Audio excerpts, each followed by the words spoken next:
dubbiin bara kanaa nuuf hin galle. Nuuf hin galle dubbiin artistoota nuuf hin galle. Nuuf hin galle dubbiin diasporaa kun nuuf hin galle.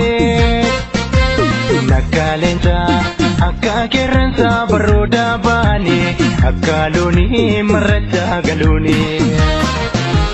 Nuuf hin galle dubbiin bara kanaa nuuf hin galle.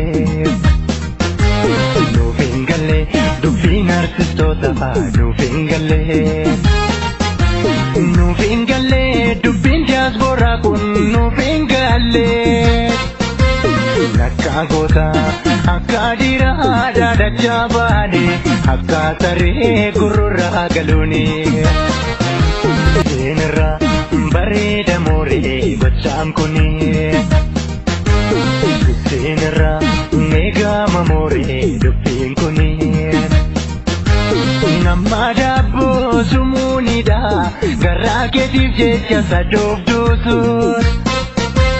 Lafee gootota irra sarkaanfattee dhiiga barattoota keenyaa nyaattuun.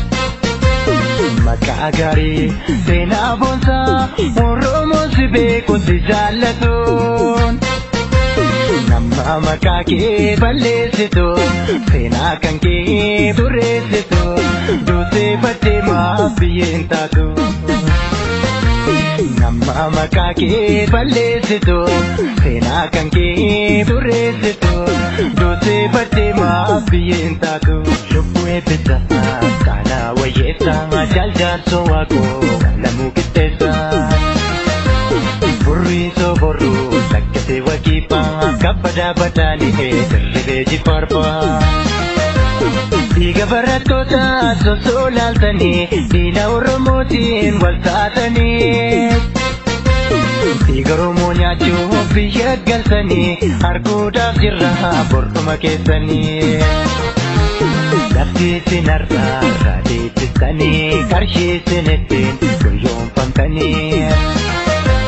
Sangaa booda gurgursiisanii sabbataa yoo naanii kanii. Isin gammachiisa mogochi kuni dafkaa dhayyeessaan bashannanuuni. Maqaan festiitiin nu saamuuni diina Oromootiin wal taatanii. Beekna beekna beekna garreerraa hin guyyuun hundaa barreerraa.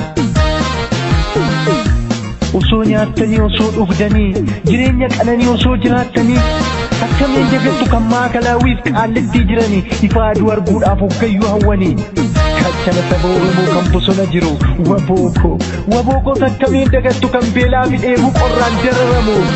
Ilkaan isin har'attiin farsoo keessan dhugdanii nyaapa waliin teessanii kolfaa cooma murtanii. Ija keessaniin imimmaan fooniif lafee keessaniin dhiiga bu'aa turtanii. Kaayyoo manaa baatanii haga galmaan hin ga'ini. Kaleessa gaarii hojjettanii har'a yoo dhugantanii garaan keessan osoo beekuu kan dharaa falchitanii. Hawwaa mana keenyaa kan beeku diinni hamaan isinii lafee jaallanii irra sarkaanfattanii dhiiga barattootaa sareedhaaf dhiistanii. Goota akka elemoo abboo boruu dinnee kullanii fayyaantuu laggatee faadhamne dhugaa rabbiiti waliin dhiisnu maaf haadhoo kiyyaan ta'an.